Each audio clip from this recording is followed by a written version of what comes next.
Hello everyone, Hagon sab bhale ase. So welcome to a new video. So ami amar eta video series ambo korichilu class 12 or our chapter 2 asle chapter number 1. So he chapter 2 aji hoise amar lecture number 8. আর এই ভিডিওটোত এই যোনটো আমাৰ lecture number 8 এই ভিডিওটোত আমি electric field ইন্টেন্সিটিৰ দুটা most important ডেৰিভেশ্যন কৰিম ঠিক আছে হেকাৰণে যোনটো ভিডিও বহুত বেছি দীঘলীয়া নহয় কাৰণ এই ভিডিওত আমি বহুত বেছি নিউমেৰিকেল বা কনসেপচুৱেল বস্তুত না যাওঁ এটা কথাটো হ'ল এই ভিডিওটো যোৱাৰ আগত তোমালোকে কিন্তু মোৰ আগৰ যোনটো ভিডিও আছিল ইয়াৰ আগৰ দ্যাট মিন্স লেকচাৰ নম্বৰ 7 হেতু চাই ল'ব লাগিব কাৰণ যে ইলেক্ট্ৰিক ফিল্ড কি হয় বা ইলেক্ট্ৰিক ফিল্ড ইন্টেন্সিটি কি হয় বা আমাৰ ইলেক্ট্ৰিক ফিল্ড লাইনছ কি হয় এই গোটেইখিনিৰ ওপৰত মই এটা ফুল কনসেপচুৱেল ভিডিও বনাই থোৱা আছে So, hey video to sai hai tumaluke ei video to sale tumalukor labh hobo fine aru logote ei gutei chapter to A to Z video pura duniya ke moi banai thwa ase gutei kita video juntu link he link bilak moi tumalukok di dim description ot aru protect to video PDF ji bilak he bilako ase hekhiniu mur eta WhatsApp group ase he group tut moi di thwa ase aru he WhatsApp group tur juntu link hetu tumaluke description ot pai jaba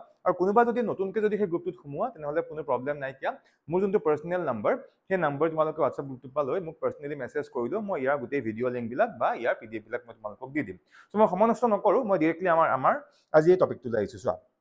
so আজি মই প্ৰথম discuss কৰিব ওলাইছো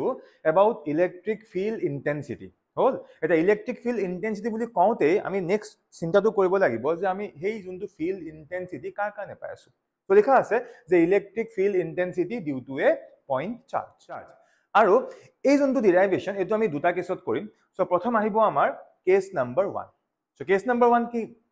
when source charge is at origin মানে প্ৰথম কেছটোত আমি এই যোনটো আমাৰ source charge যাক আমি point charge বুলিও কৈছো সো এই যোনটো আমাৰ চাৰ্জ ধৰি লোৱা এটো পইণ্টটো হ'ব পাৰে বাকি একেটা কথাই এটা source charge হেতু আমি অৰিজিনত আছে বুলি ধৰি লম আৰু অৰিজিনত থাকিলে আমাৰ ডেৰিভেশ্যনটো কি হ'ব কেনেকৈ হ'ব আমি এতিয়া কৰিম সো প্ৰথম আহিছো আমি কেনেকৈ ডেৰিভেশ্যনটো আৰম্ভ কৰিম সো লিখা আছে let us consider a fixed point charge পইণ্টটো কেনেকুৱা চাৰ্জটো কেনেকুৱা fixed fix the point charge q আৰু যাক আমি source charge বুলি কৈছো at the origin মানে আমি এবাৰ চাৰ্জ লৈছো অৰিজিনত let q not be the test charge আৰু সদায় টেষ্ট চাৰ্জ বিলাক কেনেকুৱা হয় ইউনিট পজিটিভ হয়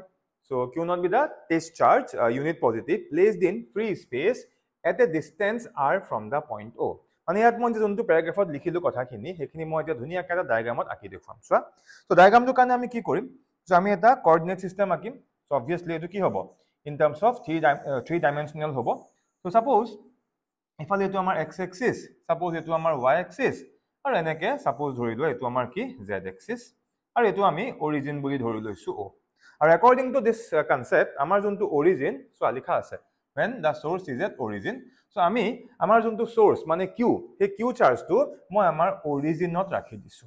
so ei jontu amar origin o ya dhori lo amar q charge to ase ঠিক আছে ওকে এতিয়া আমি নেক্সট কি কৰিম আমি আৰু এটা চাৰ্জ লম যাক আমি কি বুলি কম টেষ্ট চাৰ্জ বুলি কম ইয়াত লিখা আছে আমি এটা টেষ্ট চাৰ্জ লম that is a unit positive মানে আমি q not বুলি ৰিপ্ৰেজেন্ট কৰিছো আৰু এই টেষ্ট চাৰ্জটো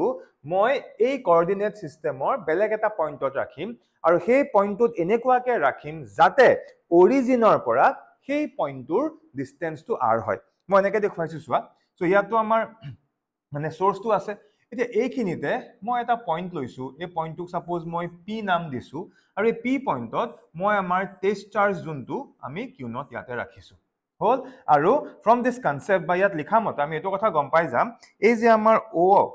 মানে অৰিজিন এই যোনটো অৰিজিন সো অৰিজিনৰ পৰা p লে আমাৰ এটা ডিসটেন্স আছে বা আমাৰ এটা সেপাৰেশন আছে সো এই op যোনটো ডিসটেন্স এই op ডিসটেন্সটোক মই r বুলি ধৰি লৈছো yes এটা যেহেতু আমি ভেক্টৰিক্যালি কৰিম বস্তুখিনি কোনোবা ইচ্ছা কৰিলে সো ইয়াক আমি এজ পজিশন ভেক্টৰ এনেকে r ভেক্টৰ বুলিও লিখিব পাৰো কিন্তু সিম্পলি এটো বুজি লোৱা যে ওৰ পৰা p মাজৰ যোনটো ডিসটেন্স বা ওৰ পৰা p যোনটো লেন্থ হেতুক আমি r বুলি ধৰি লৈছো খালি মই আকতে ইয়াক ইন টাৰ্মছ অফ কি পজিশন ভেক্টৰ নিচিনাকে মই দেখুৱাই দিছো ঠিক আছে ওকে এতিয়া চোৱা এতিয়া এই p পইণ্টত আমাৰ যোনটো চাৰ্জ আছে q not So obviously এই q not charge to eta ki pabo force pabo কাৰ কাৰণে পাবো এই q charge to কাৰণে পাবো বা ইয়াক মই এনেকৈ ক'ব পাৰো ওত থকা বা অৰিজিনত থকা q charge p পইণ্টত থকা এই যোনটো আমাৰ q charge ইয়াক এটা কি দিব ৰিপালসিভ ফোৰ্স দিব এই ৰিপালসিভ ফোৰ্স তো মই ধুনিয়াকৈ দেখুৱাই দিছো চোৱা সো এনেকৈ ইয়াতে সাপোজ আমি এটা ৰিপালসিভ ফোৰ্স পাই আছো যাক আমি f ভেক্টৰ বুলি ৰিপ্ৰেজেন্ট কৰিছো সো এটো হৈছে আমাৰ বেসিক ডায়াগ্ৰামটো ঠিক এতিয়া কোনোবা যদি খুধে এই যোনটো ফোৰ্স আমি p পইণ্টত পাইছো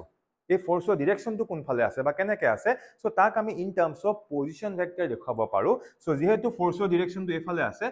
এই যোনটো ফোৰ্স এই ফোৰ্সৰ ডিৰেকশনটো বুজাবলৈ যদি কোনোবাই খুদে যে ফোৰ্সৰ ডিৰেকশনটো কোনফালে আছে তাক আমি ভেক্টৰিকেলি বুজাবলৈ মই কি কৰিম মই ইয়াতে এনেকে এই r কেপটো লিখিম ঠিক আছে আৰু এই r কেপটো কি সো r কেপটো হৈছে আমাৰ ইউনিট ভেক্টৰ মানে এই r কেপে এই f যোনটো ফোৰ্স সেই ফোৰ্সটোৰ ডিৰেকশনটো বুজাই আছে সো তাক আমি ইয়াত মেনশন কৰি দিম এই যোনটো r কেপটো কি হ'ল r কেপটো হৈ গ'ল আমাৰ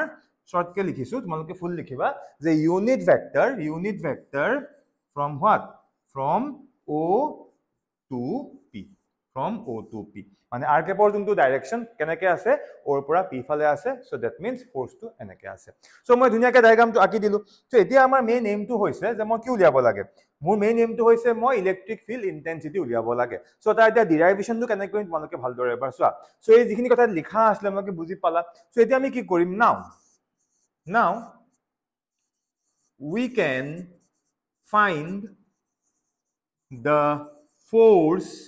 now we can find the force on q naught এতিয়া আমি কি কৰিম এই যোনটো আমাৰ q naught চাৰ্জ আছিল এই q naught এ যোনটো ফোৰ্স পাই আছে due to this charge q যোনটো আমাৰ সোৰ্স যোনটো অৰিজিনত আছে সো এইটো চাৰ্জৰ কাৰণে q naught এ পোৱা ফোৰ্সটো আমি উলিয়াম আৰু সেই ফোৰ্সটো হৈ যাব তাক আমি ভেক্টৰিকেলি লিখিম so f vector will be equals to 1 by 4 pi epsilon naught into what কি product of the charge কি আছে এটা হল q naught আৰু এটা হল কি q সো ইনটু কি হ'ব q into q naught মই ব্র্যাকেট দিছো ব্র্যাকেট নিদিলো কথা নাই ডিভাইডেড বাই এটা ডিসটেন্স কোনটো ডিসটেন্স এই op ডিসটেন্স মুক o পৰা p ডিসটেন্স টো লাগিব আৰু এই যোনটো op ডিসটেন্স টো কি আমি কি বুলি কম r বুলি কম that means r square হৈ গল আৰু লগতে যেহেতু আমি এটো কেনেকে কৰিছো এটো আমি যেহেতু ভেক্টৰিকেলি কৰিছো তো ভেক্টৰিকেলি কৰাৰ কাৰণে আমি এটা কি কৰিম ইয়াত ধুনিয়াকে মই এটো r কেপ লিখি দিব লাগিব হল সো এটো আমি দিছো সাপোজ ইকুৱেচন নম্বৰ 1 আৰু এই যোনটো ইকুৱেচন নম্বৰ 1 ইয়াত আমি আলটিমেটলি কি পাই গলো এই ইলেক্ট্ৰোস্টেটিক ফোৰ্সটো পাই গলো যোনটো p পইণ্টত থকা টেষ্ট চাৰ্জ q naught টোৱে পাইছিলে কিন্তু আমাৰ উদ্দেশ্যটো কি আমি উলিয়াব কি বিচাৰিছো আমি ইলেক্ট্ৰিক ফিল্ড ইন্টেন্সিটি উলিয়াব বিচাৰিছো বাট আগতে আমি কি উলিয়ালো আমি ইলেক্ট্ৰিক ফোৰ্স উলিয়াই ললো সো এতিয়া আমি কি কৰিম নাও আমি ইয়াৰ আগৰ যোনটো ভিডিও আছিলে বা মোৰ আগৰ যোনটো ক্লাস আছিলে তাত মই এটা অলৰেডি ফৰ্মুলা দি থোৱা আছিলে যে আমি ইলেক্ট্ৰিক ফিল্ড ইন্টেন্সিটিৰ কাৰণে ফোৰ্স দিয়া থাকিলে আমি ফৰ্মুলা কোনটো আমি ইউজ কৰিব পাৰো সো হেতু মতে আমি জানো যে electric field intensity that means E vector will be equals to F vector divided by Q naught এটো ফৰ্মুলা আমি জানো এতিয়া আমি কি কৰিম এতিয়া চোৱা এটা কাম কৰো মই ইটো পেজত দেখাই দিছো তোমালোকৰ খুদি বুজিবলৈ সুবিধা হ'ব এতিয়া আমি যে এই ফৰ্মুলাটো যে পালো এতিয়া মই কি কৰিম ইয়াৰ পিছৰ ষ্টেপত এই যোনটো আমাৰ f ভেক্টৰ আছে এই f ভেক্টৰটোৰ জায়গাত মই ইকুৱেচন 1 ৰ পৰা এই ফোৰ্সৰ ভ্যালুটো মই ৰিপ্লেস কৰি দিম সো মই এটা বেলেগকে দেখাইছো কৰি তেতিয়া তোমালোকৰ নোটটো বনাবলৈ সুবিধা হ'ব যে এই মাত্ৰ আমি পালো যোনটো আমি জানো যে f vector will be equals to E vector will be equals to F vector divided by what q naught আমি সবে জানো সো এতিয়া মই কি কৰিম সোৱা যে E vector that is electric field intensity will be equals to so 1 by q naught আৰু এফালে আমাৰ এটো F vector আছে ক্লিয়াৰ হৈছে বুজি পাইছা এতিয়া সোৱা আমি অকমান আগত এই মাত্ৰ আমি ইকুৱেচন 1 ত আমি এই ফোৰ্সৰ ফৰ্মুলাটো পাই থোৱা আছিল এতিয়া এই ফোৰ্সৰ ফৰ্মুলাটো মই ইয়াত পুট কৰিম সো কি হৈ যাব 1 by 4 pi epsilon naught into q naught divided by কি r square into এফালে আমাৰ r cap থাকিব আমি যেটো ভেক্টৰিকেলি কৰি আছো এতিয়া কি হ'ব সোৱা এতিয়া ইয়াত এই q naught আৰু এই q naught ক্যান্সেল গ'ল সো এই দুটা q naught ক্যান্সেল যোৱাৰ লগে লগে আমি ফাইনালি ইয়াত কি পাম সোৱা যে E vector will be equals to এটো কি হৈ যাব 1 by 4 pi epsilon naught so q naught to cancel goal so ultimately q থাকিব যোনটো আমাৰ সোৰ্স আছিল সো এফালে কি থাকিব r স্কয়াৰ থাকিব আৰু এফালে ইনটু আমাৰ r cap থাকিব আৰু সোৱা আমি ফাইনালি গৈ এই যোনটো আমি ফৰ্মুলা পালো সো এটোৱে হৈছে আমাৰ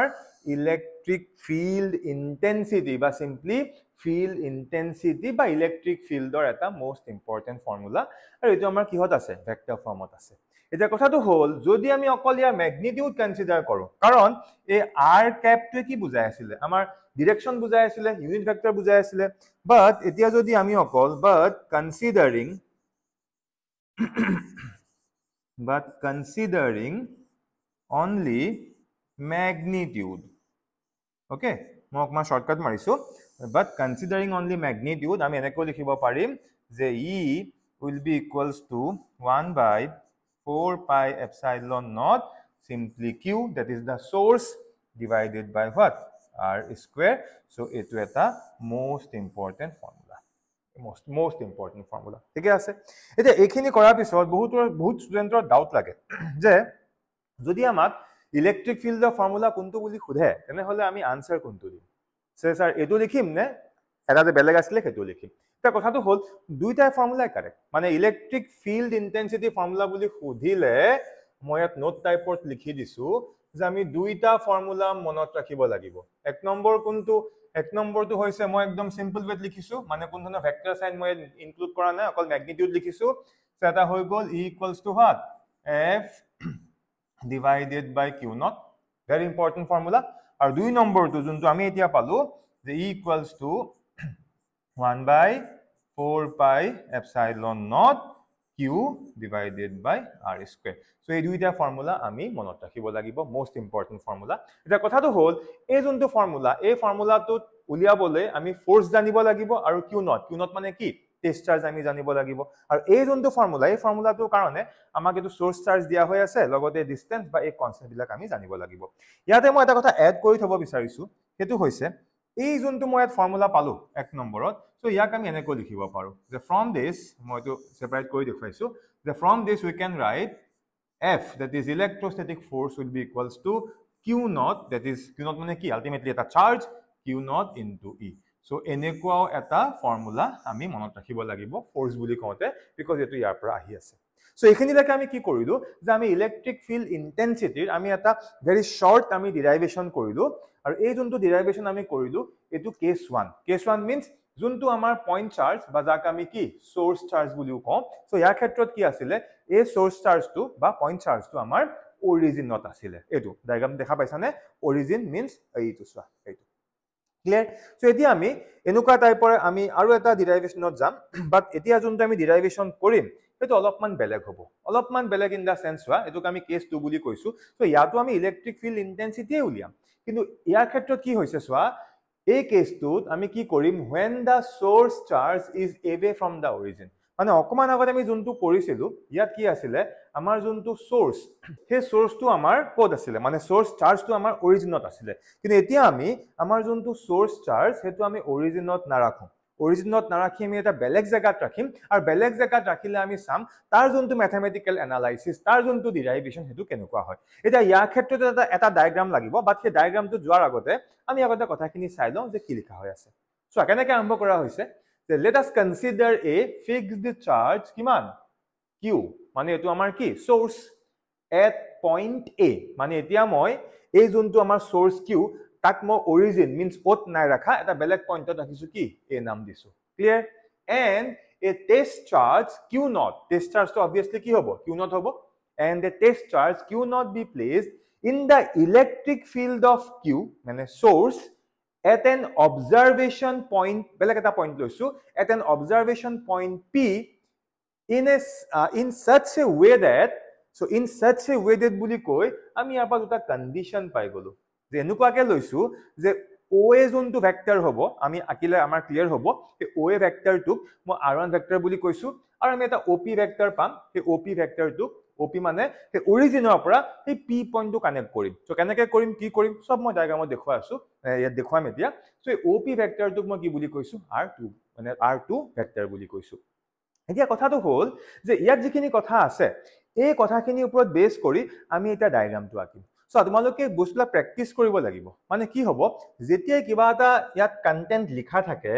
আমি সাধাৰণতে কি কৰোঁ ডায়াগ্ৰামটো আমি কেতিয়াও নিজে আঁকিবলৈ ট্ৰাই নকৰোঁ সো এইটো কাম কেতিয়াও নকৰিবা সদায় কিবা এটা বস্তু দেখাৰ পাছত ডায়াগ্ৰামটো যদিও নোটটোত বা কিতাপত থাকে বা ট্ৰাই কৰিবা যাতে সেই বস্তুখিনি লিখা যিখিনি বস্তু লিখা আছে সেইখিনি মাইণ্ডত ভিজুৱেলাইজ কৰি আমি তাৰ পৰা যাতে ডায়াগ্ৰামটো আমি নিজে বনাব পাৰোঁ সেই প্ৰেক্টিছটো কৰাটো বহুত বেছি দৰকাৰ এতিয়া আমি এই কথাখিনিৰ ওপৰত বেছ কৰি আমি ডায়াগ্ৰামটো আঁকিম চোৱা এতিয়া ইয়াত এটা বস্তু ক্লিয়াৰলি মেনশ্যন কৰিছে যে এবাৰ যোনটো মই মোৰ সোৰ্স চাৰ্জ মানে কিউ ৰাখিম সেইটো আমি আমাৰ অৰিজিনত কেতিয়াও নাৰাখো so that means first of all আমি ইয়াত এটা কোঅৰ্ডিনেট সিস্টেম আগতে অকা নিচিনাকৈ আমি আঁকি ল'ব লাগিব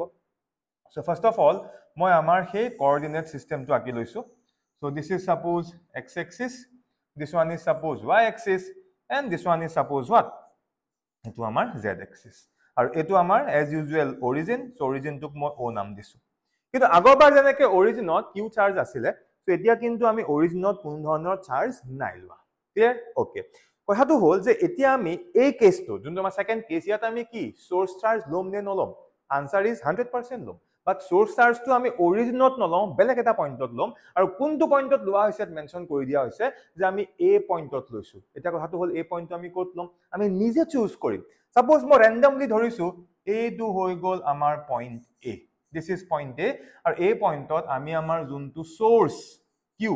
প্লাস q মানে আমি পজিটিভ চাৰ্জ লৈছো সো আমি এই পইণ্টত এই q চাৰ্জটো ৰাখিলো ক্লিয়াৰ হৈছে বুজি পাইছা এতিয়া আমি কি কৰিম চোৱা এই ওপৰত যদি আমি কথাখিনি ভালকে পঢ়ো ইয়াত এটা টেষ্ট চাৰ্জৰ কথাও কৈছে আৰু এই যোনটো টেষ্ট চাৰ্জ q নট সেই q নটটো আমি কোনটো পইণ্টত ৰাখিছো ভালকে পঢ়িলে গম পাবা q নটটো p পইণ্টত ৰাখা হৈছে আৰু এই যোনটো p পইণ্ট সাপোজ এইখিনিতে মই আমাৰ এটো আমাৰ p পইণ্ট বুলি এজিউম কৰি লৈছো কিন্তু কথাটো হ'ল ইয়াত স্পেশালি মেনশ্যন কৰি দিছে এই যোনটো আমাৰ p পইণ্টটো কিন্তু এত থকা প্লাস q যোনটো চাৰ্জ তাৰ ইলেক্ট্ৰিক ফিল্ডৰ ৰেঞ্জৰ ভিতৰত থাকিব লাগিব সাপোজ এনেকুৱা এই পইণ্টত যোনটো আমাৰ q চাৰ্জ আছে ইয়াৰ দ্বাৰা ইলেক্ট্ৰিক ফিল্ড এনেকে আছে এই গোটেই জায়গাটোত সাপোজ এই প্লাস q চাৰ্জৰ কাৰণে ইলেক্ট্ৰিক ফিল্ডটো আছে এটা মই p পইণ্টটো এই যোনটো মই ইয়াত স্পিয়াৰ ইমাজিন কৰি লৈছো তাৰ মই বাহিৰত ল'ব নোৱাৰিম কাৰণ বোলে মন গৈছে p পইণ্টটো স্যাৰ মই এনেকুৱা জায়গাত লৈ লওঁ হোম মানে তেতিয়া হ'বনে কেতিয়াও নহয় সো p পইণ্টটো মই এই যোনটো a পইণ্টত থকা প্লাস q চাৰ্জ ইয়াৰ ৰেঞ্জৰ ভিতৰত ল'ব লাগিব ইয়াৰ ইলেক্ট্ৰিক ফিল্ড থকা ৰেঞ্জ মানে স্পেচটোৰ ভিতৰত ল'ব লাগিব আৰু আমি ধৰি লৈছো এইখিনিত সেই এত থকা প্লাস q চাৰ্জৰ ইলেক্ট্ৰিক ফিল্ডৰ ইফেক্টটো আছে সেইকাৰণে আমি ইয়াতে p পইণ্ট ললো আৰু p পইণ্টত মই কি কৰিছো মই আমাৰ যোনটো টেষ্ট চাৰ্জ যাক আমি ইউনিট পজিটিভ বুলিও ধৰি লওঁ সো এটো আমি ইয়াত ৰাখি দিলো ক্লিয়াৰ হ'ল সো সিম্পল এ পইণ্টত কিউ ৰাখিছো আৰু পি পইণ্টত আমি কিউ নট চাৰ্জটো ৰাখিছো আৰু দুইটা আমি পজিটিভ বুলি ধৰি লৈছো এতিয়া আমি কি কৰিম নেক্সট আমাৰ কামটো হ'ব যে এতিয়া আমি ও পইণ্টৰ পৰা এ ওৰ পৰা এ এই পজিশন ভেক্টৰটো আমি জয়েন কৰি দিম আৰু চোৱা ধুনিয়াকে ইয়াত লিখা মতে মিলি গৈছে যে OA vector will be equals to what R1 vector মানে এই যোনটো OA ভেক্টৰ এটো হৈ যাব R1 ভেক্টৰ সিমিলাৰলি ইয়াত লিখা আছিল আগতে যে OP vector equals to what R2 vector এটো পইণ্ট O এটো পইণ্ট কি P সো এই যোনটো আমাৰ OP ভেক্টৰ এটোক আমি কি বুলি কম এটোক আমি R2 ভেক্টৰ বুলি কম ক্লিয়াৰ হ'ল বুজি পালা এতিয়া কথাটো হ'ল যে ইয়াত এই যোনটো পাৰ্টিকুলাৰ এক্সাম্পল ইয়াত আমি ফোৰ্স যোনটো আমাৰ ইলেক্ট্ৰোস্ট্যাটিক ফোৰ্স সেই ফোৰ্সটো আমি কোনটো পইণ্টত উলিয়াম এতিয়া আনসাৰটো হৈছে সদায় ফোৰ্সটো টেষ্ট চাৰ্জৰ ওপৰত উলিওৱা হয় আৰু আমি এই যোনটো টেষ্ট চাৰ্জ কিউ নট ইয়াৰ ওপৰত আমি ফোৰ্সটো উলিয়াম আৰু ফোৰ্সটো কাৰ কাৰণে উলিয়াম এত থকা পজিটিভ চাৰ্জ যোনটো সোৰ্স সেই সোৰ্স চাৰ্জটোৰ কাৰণে উলিয়াম আৰু সেই কাৰণে মোক এই ডিসটেন্সটোৰো দৰকাৰ হ'ব মানে এপি যোনটো লেন্থ এপি যোনটো লেন্থ তাৰো মোক প্ৰয়োজন হ'ব সেই কাৰণে মই এ পৰা পি এটো জয়েন কৰি দেখুৱালো এতিয়া কথাটো হ'ল এই পি পইণ্টত ভালকে শুনিবা দেই এই পি পইণ্টত আমি যোনটো ফোর্স পাম সেই পি পইণ্টত পোৱা ফোৰ্সৰ ডিৰেকশনটো কোনফালে হ'ব সো আনসাৰটো হৈছে পি পইণ্টত আমি যোনটো ফোৰ্স পাম ইয়াৰ ডিৰেকশনটো থাকিব এনেকে এইফালে থাকিব এনেকে থাকিব কিয় থাকিব যে এই যোনটো positive source charge plus Q এই প্লাস কিউ এই প্লাস কিউ নটক আলটিমেটলি ৰিপেল কৰিব সো এফালে আমি এনেকে এটা ফোৰ্স পাই গলো এতিয়া কোনোবাই খুদিব পাৰে এই ফোৰ্সৰ ডিৰেকশনটো এফালে আছে সো সেই ডিৰেকশনৰ সৈতে মই এটা কাম কৰো আমাৰ যোনটো আমি এই এপি যোনটো আমি ভেক্টৰ হিচাপে আমি এজিউম কৰিব পাৰো সো ইয়াৰ ডিৰেকশনটো মই এনেকে লৈ লৈছো ক্লিয়াৰ হৈছে বুজি পাইছা ওকে এতিয়া চোৱা এতিয়া নেক্সট আমি ডেফিনেটলি কি কৰিম এই যোনটো ফোৰ্স এই ফোৰ্সৰ আমি ইয়াত ফৰ্মুলাটো লিখিম কিন্তু কথাটো হ'ল এই যোনটো ফোৰ্সৰ ফৰ্মুলা আমি লিখিম সো ফোৰ্সৰ ফৰ্মুলা লিখিবলৈ যাওঁতে আমাক এই যোনটো এপি যোনটো লেন্থ এপি যোনটো ডিস্টেন্স এই এপি ডিস্টেন্সটোৰ আমাক ভ্যালু লাগিব বা এ পৰা পি সেপাৰেশনটোৰ ভ্যালু আমাক ভ্যালুটো লাগিব দ্যাট মিন্স কোনোবাই খুদিব পাৰে যে এপি যোনটো লেন্থ ইয়াৰ ভ্যালুটো কিমান হ'ব yes so আগতে আমি এই এপি ভ্যালুটো উলিয়াই লম এপি লেন্থ কিমান হ'ব আমি হেতু উলিয়াই লম সো হেতু আমি কেনেকৈ কৰিম সোৱা তাৰ কাৰণে মই ইয়াত এটা নোট লিখি লৈছো কাৰণ এই বস্তুখিনি তোমালোকে মনত ৰাখিলেও ভাল বা আদাৰৱাইজ এনেকৈ তোমালোকে সৰুকে বস্তু মেনশন কৰি দিবা এতিয়া নোটটো আমি কি কৰিছো সোৱা আমি ইয়াত যে এটা ট্ৰায়াঙ্গল দেখা পাই আছো ট্ৰায়াঙ্গলটো কোনটো ও এ পি বুজিবৰ কাৰণে মই এক্সট্ৰাকে এই ট্ৰায়াঙ্গলটো ইয়াত আঁকি দেখুৱাম তোমালোকৰ এটা বুজিবৰ কাৰণে সুবিধা হ'ব মই এটা ব্ল্যাক কালাৰ লৈ লৈছো সাপোজ সেই সেম ট্ৰায়াঙ্গলটো ইয়াত ও পইণ্ট আছে এনেকৈ মই এবাৰ আঁকি দেখুৱাইছো ৰাফলি আঁকি দেখুৱাইছো অলপ মোৰ এটো দেখা হৈছে সো অলপ ভালকে তাতে ট্ৰায়াঙ্গলটো আঁকা তোমালোকৰ ভাল হ'ব সো ও পইণ্ট আছে এটোত সাপোজ কি এ পইণ্ট আছে আৰু এটো সাপোজ কি পি পইণ্ট আছে যদি মই ডাইৰেকশন বিলাক দেখুৱাও সো ওৰ পৰা এ লে এনেকৈ আছে ডাইৰেকশনটো দেন ওৰ পৰা পি লে ডাইৰেকশনটো এনেকৈ আছে আৰু এ পৰা পি লে ডাইৰেকশনটো এনেকৈ আছে ক্লিয়াৰ হৈছে আচ্ছা এতিয়া এই কোণত এই যিখিনি মই ডায়াগ্ৰাম আঁকিলো ইয়াত যদি মই এতিয়া ভেক্টৰ এডিশনৰ কনসেপ্টটো ইউজ কৰো আমি কি পাইছিলো ট্ৰায়াঙ্গল অফ ভেক্টৰ এডিশনৰ কনসেপ্ট মতে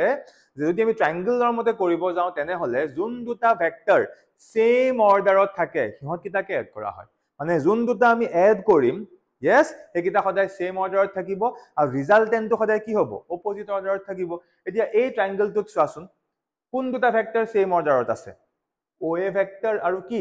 AP ভেক্টৰ সেম অৰ্ডাৰত আছে মানে ট্ৰায়াঙ্গলৰ কনসেপ্টৰ পৰা মই লিখিব পাৰিম যে OA ভেক্টৰ বুজি পাইছা plus AP vector will be equals to এতিয়া A2 আৰু A2 OA আৰু AP same order এতিয়া opposite order কি হৈ গল OP so OP টো কি হ'ব resultant so will be equals to OP vector clear হৈছে বুজি পাইছা নাও এতিয়া চোৱা OA জায়গা কি লিখিব পাৰিম so ইয়াত এক্সট্ৰা কে দেখুৱাইছো যদিও আলটিমেটলি এটো বস্তু হয় নে নহয় so এতিয়া OA vector মানে কি R1 vector plus AP vector মানে কোনটো AP টো আমি এনেকৈ ৰাখি দিও এটো this is AP vector this is AP vector আৰু OP ভেক্টৰ কোনটো এটো আমাৰ OP ভেক্টৰ মানে কি R2 ভেক্টৰ নিশ্চয় এখিনলৈকে বুজি পাইছা এতিয়া আমি কি কৰিম চোৱা আমাৰ মেইন উদ্দেশ্যটো হ'ল যে আমাক AP লাগে সো প্ৰথম আমি AP ভেক্টৰ উলিয়াম সো AP ভেক্টৰ কি হৈ যাব R2 vector minus R1 vector yes কিন্তু মোক AP ভেক্টৰ কি লাগে ম্যাগনিটিউড মানে AP ভেক্টৰটোৰ মোক ম্যাগনিটিউড লাগে সো দ্যাট মিন্স এফালেও আমি কি লৈ লম ম্যাগনিটিউড সো দ্যাট মিন্স কি হৈ যাব R2 vector minus R1 vector so ইয়াৰ আমি magnitude বা modulus লৈ লম যাক আমি simply তোমালোকে জানা যে AP vector লিখি মানে magnitude বা modulus sign লোৱাতকে আমি simply AP বুলিও লিখি দিব পাৰো so AP কি হৈ যাব so AP হৈ যাব simply R2 vector minus R1 vectorৰ modulus clear হৈছে সবৰে নিশ্চয় তোমালোকে বুজি পাইছা আৰু সেই বস্তুটোৱে মই অকমান আগতে ইয়াত কোৱেশ্চন মাৰ্ক টাইপ ৰাখি থৈছিলো চোৱা এই যে মই AP ভ্যালুটো কিমান হ'ব মই যে দুনিয়াকে এটা কোৱেশ্চন মাৰ্ক টাইপ দি থৈছিলো তাৰ কাৰণটো হ'ল এটো যে মই কৰি দেখুৱালো AP ভ্যালুটো AP লেন্থটো কিমান হ'ব বা AP ম্যাগনিটিউড কিমান হ'ব সো মই লিখি দেখুৱাইছো হেতু হৈ যাব R2 vector minus R1 vector magnitude আৰু এই ভ্যালুটো আমি অলপ পিছত ইউজ কৰিম এটা কথাটো হ'ল অকল এটোৱে নহয় এটুকটো মই ইয়া দুনিয়াকে ইয়া দুটা বস্তু আছে এটা হ'ল এটু ইয়াক মাৰ্ক কৰি দেখুৱালো আৰু এটা হ'ল এটু এই দুটা বস্তুক মই মাৰ্ক কৰি দেখুৱালো এতিয়া ইয়াতেই মই এক্সট্ৰাকে মই এটা ষ্টাৰ মাৰ্ক দিছো মই আৰু এটা ভ্যালু জানিব লাগিব হেতু কি ভ্যালু কি কথা কি বতৰা মই দুনিয়াকে দেখুৱাই আছো চোৱা সি আমি ভেক্টৰৰ বেসিক ফান্ডামতে আমি এটা বস্তু পাইছিলো যে এনি ভেক্টৰ যদি সাপোজ মই R ভেক্টৰ বুলি কওঁ সো এটা লিখাৰ ষ্টাইল আছিল কেনেকৈ লিখে R vector equals to R into R cap any নাম আমি দিব পাৰো হল সাপোজ এতিয়া মই কি লৈছো এই AP ভেক্টৰটো এই গুটেই ভেক্টৰটো সাপোজ মই লৈছো কোনটো AP vector so that means AP vector ইয়াক এনেকৈ লিখিব নোৱাৰো নে যে AP vector will be equals to what AP into AP cap, yes, একদম বেসিক এটা রাইটিং স্টাইল, অলপ ইজি কৰি দিছো। সো ইয়াক তাৰ পৰা আমি কেনেকৈ লিখিম? That means this can also be written as, ইয়াৰ পৰা যে AP cap, yes, so AP cap can be written as AP vector divided by AP, clear hoise? So that means finally ইয়াৰ পৰা চোৱাচোন যে AP cap will be equals to কি হ'ব, ভালকে চিন্তা কৰাচোন, AP vector আছে হয়, আৰু এই ইয়াত চোৱা AP vector জায়গাত কি লিখিব পাৰিম, R2 vector minus R1 vector, কোনো মডুলাস নাই হা, ইচ্ছা কৰিলে এটা ব্ৰেকেট দি দিব পাৰা, ব্ৰেকেট দিয়াত কোনো আপত্তি নাই। So this divided by AP, আৰু AP মানে এটো আমি উলিয়াই থোৱা আছে উইথ মডুলাস, মানে কি হৈ যাব R2 vector minus R1 vector, এটো কিন্তু ব্ৰেকেট নহয়, এটো কি মডুলাস, মানে আমি ইয়াৰ পৰা আৰু এটা দৰকাৰী বস্তু উলিয়াই দিলো। সো এই ফৰ্মুলাটো যোনটো আমি অলপ পাছত আমি ইউজ কৰিম, এখিনিলৈকে নিশ্চয় তোমালোকে বুজি পাইছা। সো এতিয়া আমি কি কৰিম, এতিয়া আমি আমাৰ মেইন পাৰ্টটো কৰিবলৈ গৈ আছো। সো এইখিনিত আমি গোটেই বস্তুখিনি সজাই ললো যাতে আমাৰ ডিৰাইভেশ্যনটো কৰিবলৈ সুবিধা হয়। এতিয়া আমি কি কৰিম চোৱা, এতিয়া আমি মেইনলি এই যোনটো আমাৰ ফোৰ্স ভেক্টৰ, yes, মানে আমাৰ যোনটো ইলেক্ট্ৰোষ্টেটিক ফোৰ্স, আমি ফোৰ্সটো উলিয়াব গৈ আছো। আৰু ফোৰ্সৰ বেসিক ফৰ্মুলা কি আছিলে, যে 1/4 পাই এপসাইলন নট, ওপৰত কি থাকিব তাৰ পিছত চাৰ্জ কিটাৰ প্ৰডাক্ট divided by এই ডিসটেন্স টুৰ স্কয়াৰ, হেতু বেসিক আছিলে। সো সেই ফান্ডাৰ মতে, হেতু ৰুল মতে আমি এতিয়া ফোৰ্সৰ ফৰ্মুলাটো উলিয়াম হল, আৰু ডায়াগ্ৰাম কোনটো, কিন্তু এটো এই ডায়াগ্ৰামটোত এই ফোৰ্সটো উলিয়াম, আৰু এই ফোৰ্সৰ কাৰণে সেপাৰেশন কোনটো AP, ক্লিয়াৰ হৈছে? এটা আমি ডাইৰেক্টলি আমি লিখিম ফৰ্মুলাটো। সো কেনেকৈ লিখিম চোৱা, যে আমাৰ যোনটো ফোৰ্স, সো লিখিম তাৰ আগত লিখি ল'ব লাগিব, নাও calculating force at point P, কাৰণ আমাৰ যোনটো Q naught চাৰ্জটো চোৱা ক'ত আছিলে, P পইণ্টত আছিলে। সো আমি P পইণ্টত আমি ফোৰ্স উলিয়াব গৈ আছো। সো কেনেকৈ কৰিম, F vector will be equals to 1/4 pi epsilon naught into product of the charges, চাৰ্জৰ যোনটো ম্যাগনিটিউড। সো এটা চাৰ্জ কিমান, এটা হৈ গ'ল আমাৰ Q, আৰু এটা হৈ গ'ল আমাৰ কিমান, এটা হৈ গ'ল আমাৰ Q naught, divided by ডায়াগ্ৰামটো দেখুৱাই দিছো, divided by কোনটো ডিসটেন্স, এই ডিসটেন্সটো কিমান AP। সো কি হৈ যাব AP স্কয়াৰ, এটা মই কাম কৰো, মই এবাৰ এক্সট্ৰাকে লিখিয়ে দেখুৱাও। সো ডিসটেন্সটো হৈ গ'ল AP, that means AP square, যেহেতু ভেক্টৰিকেলি কৰিছো ইয়াক কি লিখি দিম, AP cap, ক্লিয়াৰ হৈছে গোটেই বস্তুটো। এতিয়া হা আমাৰ পাছৰ পাৰ্টখিনি একদম ইজি হৈ যাব, চিন্তা নকৰিবা। that means F vector will be equals to 1/4 pi epsilon naught, এফালে Q আৰু Q naught আছে। এতিয়া চোৱা, এতিয়া এই AP জায়গাত আমি অকমান আগতে পাই আহিছিলো, ক'ত গ'ল এইটো চোৱা, AP যোনটো লেন্থ বা AP যোনটো ম্যাগনিটিউড, ইয়াতো দেখুৱা আছে কিমান, modulus R2 vector minus R1 vector. So কি হৈ যাব ইয়াত, এটো modulus R2 vector minus R1 vector, স্কয়াৰৰ কাৰণে স্কয়াৰ থাকিব, ইনটু AP cap, আৰু ভালদৰে চোৱা AP capৰ জায়গাত আমি এই ফৰ্মুলাটো পাই থোৱা আছিলে, মন কৰিছা AP capৰ জায়গাত। সো এটো আমি হুবহু লিখি দিম। সো ওপৰত কি আহিব, ওপৰত আহিব R2 vector minus R1 vector, আৰু তলত কি আহিব, R2 ভেক্টৰ মাইনাস R2 ভেক্টৰৰ ম্যাগনিটিউড বা মডুলাস। সো লিখি দিছো। সো ইয়াত আহিব ওপৰত R2 vector minus R1 vector, এটো ব্ৰেকেটত থাকিল, ডিভাইডেড বাই তলত আহি যাব R2 vector minus R1 vector modulus হল। এতিয়া এই স্টেপটো পোৱাৰ লগে লগে এতিয়া চোৱা তোমালোকৰ ব্ৰেইনত অটোমেটিক্যালি ক্লিক কৰিব যে ইয়াত যোনটো আমাৰ ডিসটেন্সৰ বা সেপাৰেশনৰ কোনটো সেপাৰেন্স, এই দুটা চাৰ্জৰ মাজৰ য'ত মানে যোন দুটা চাৰ্জৰ মাজত আমি ইলেক্ট্ৰিক ফিল্ড উলিয়াব বিচাৰিছো, সিহঁতৰ মাজত যোনটো সেপাৰেশন, সিহঁতৰ ডিপেন্ডেন্সিটো আমাৰ টু দি পাৱাৰ কিউবত গুচি যাব, কাৰণ এফালে কি আছে টু দি পাৱাৰ 2 আছে, এফালে টু দি পাৱাৰ কি 1 আছে। সো এটো ক্যালকুলেট কৰি লিখিলে কি হ'ব চোৱা, যে 1/4 পাই এপসাইলন নট, ওপৰতটো Q আৰু Q নট আছে, ব্ৰেকেটটো মই বাৰে বাৰে দি আছো, নিদিলেও কথা নাই। সো এতিয়া এই দুটা বস্তু কম্বাইন কৰি আমি কি লিখিব পাৰিম, যে R2 vector minus R1 vector modulus to the power 3 cube হৈ গ'ল, আৰু এফালে ব্ৰেকেটত কি থাকি গ'ল r2 vector minus r1 vector থাকি গ'ল আৰু এই যোনটো মই ইকুৱেশ্যন পালো চোৱা এতিয়ালৈকে কিন্তু মই electric ফোৰ্সে উলিয়াইছো Actually, our aim to ki asile? Our aim to asile we have to find the value of what? Electric field intensity means E vector. But it is like force uliyaisu. Etia after getting this value, etia ami ki uliyam? Ya pura ami electric field intensity means E vector uliyam. So kenake uliyam? Ami likhim. We know. Ami eta formula jano. Moi eta belek color di dekhwai disu. The formula to whole E vector will be equals to what? F vector divided by Q naught basic formula. Eti ami ki korim moi yate kori dekhwaisu etu moi 1 by Q naught separate korilu aru ei jontu F vector asile etu F vector kuntu ei to F vector ei to ami ei jontu block ot dekhwai disu so ei F or value to ami yar pura simply yat moi paste kori dim copy paste kori dim so ki hoy jaba moi ba likhi disu 1 by 4 pi epsilon naught then efale Q ase aru efale ki Q naught 2 ase then divided by etu to modulus thakibo so r2 vector minus r1 vector to the power 3 aru efale bracket ot r2 vector minus r1 vector etu ami enake rakhi dilu clear hoise buji paise sobe etia ekdom simple ei q naught or logot ei q naught cancel gol aru cancel goi ekhinike jodi ami ako bhal dore likhu eta kaam koru moi ya pisor juntu step সেটো মই ইয়াতে লিখি দিছো so finally আমি যোনটো formula পাম কাৰ কাৰণে electric field intensity কাৰণে সেটো হৈ যাব সিম্পলি কি হ'ব সোৱা 1 by